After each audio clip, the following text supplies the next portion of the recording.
Debati nxehtë për propozim ligjin për përfaqësim të drejtë mes partive shqiptare të pushtetit dhe opozitës.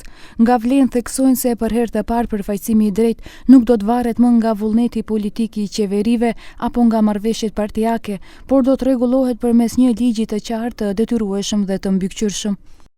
Për të njëjtin ligj, mendim pozitiv ka dhënë edhe Komisioni i Venecias, autoriteti më i lartë evropian për çështje kushtetuese dhe juridike. Kjo e rrezon përfundimisht propagandën e BDI-s, e cila për vite fliste për përfaqësim, por kur nuk pati guximin, vullnetin dhe ndershmërinë politike ta rregulloi atë me ligj.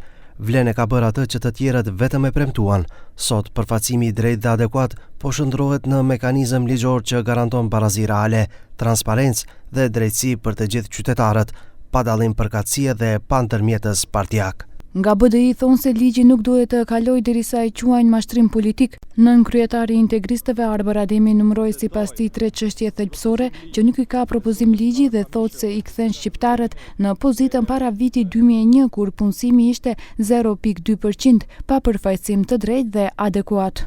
Pra kuota etnike nuk do të ketë.